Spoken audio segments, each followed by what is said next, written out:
భారతదేశంలో కొందరు ఎలా ఉంటారంటే మేము చేసే పనులు చెత్తనే కానీ మాకు మాత్రం గవర్నమెంట్ నుంచి అన్ని సౌకర్యాలు కావాలి అంటారు. బేసిక్ సివిక్ సెన్స్ ఉండదు కానీ భారీ డెవలప్మెంట్ కావాలి అంటారు. ఇప్పుడు మీరు వినబోయే వార్త అలాంటిదే. మీరు చేస్తుంది తప్పు అని ప్రశ్నిస్తే నాకు ముఖ్యమంత్రి తెలుసు, నాకు ఆ మంత్రి తెలుసు, అతగాడు తెలుసు, ఇతగాడు తెలుసు అంటూ మాటలు చెప్పే పెద్ద మనుషులు తాము చేస్తున్నది ఎంతటి తప్పో గ్రహించలేకపోతున్నారు. ఇలాంటి ఘటనే ఔటర్ రింగ్ రోడ్పై వెలుగు చూసింది. బుధవారం డిసెంబర్ 10వ తేదీన ఓఆర్ఆర్ వద్ద ఉన్న సైక్లింగ్ ట్రాక్పై కొందరు వ్యక్తులు అంత్యక్రియల్లో భాగంగా నెరవేర్చాల్సిన కొన్ని బాధ్యతలను బాధ్యత లేకుండా నిర్వహించారు. హైదరాబాద్కు మణిహారంగా మారిన ఔటర్ రింగ్ రోడ్ సోలార్ ఆధారిత సైక్లింగ్ ట్రాక్పై కొందరు వ్యక్తులు అంత్యక్రియలు నిర్వహించడంపై నెటిజన్లు బగ్గుమంటున్నారు.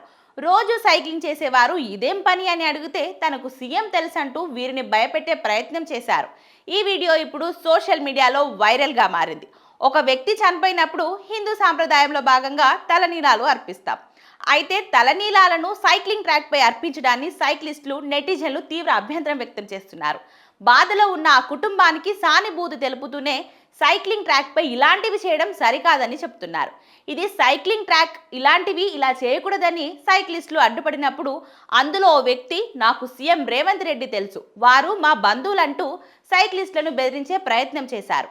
ఎవరి బంధువైనా కావచ్చు కానీ ఇది పబ్లిక్ కోసం కట్టిన సైకిల్ ట్రాక్ అని నెటిజన్లు గుర్తు చేస్తున్నారు. గుండు కొట్టించుకోవడం, ఆ తర్వాత అక్కడే ఒక వాటర్ ట్యాంకర్ను పిలిపించుకొని స్నానాలు చేయడంపై సైక్లిస్టులు తీవ్ర ఆగ్రహం వ్యక్తం చేశారు.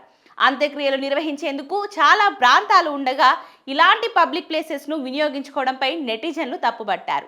ఈ సైకిల్ ట్రాక్పై నిత్యం సైక్లింగ్ చేసే సైక్లిస్టులు ఈ దృశ్యం చూసి చాలా ఆవేదన చెందారు. హైదరాబాద్ లాంటి మహానగరం, ప్రపంచంలోనే ప్రఖ్యాతి చెందిన మహానగరంలో ఇక్కడి ఇన్ఫ్రాస్ట్రక్చర్ను నాశనం చేసే పనులు చేస్తుంటే ఊరుకోవాలా అంటూ నెటిజన్లు ఫైర్ అవుతున్నారు. ఇలాంటి చర్యలకు దిగిన వారిపై కఠిన చర్యలు తీసుకోవాలని నెటిజన్లు ప్రభుత్వాన్ని, సీఎం రేవంత్ రెడ్డిని కోరుతున్నారు.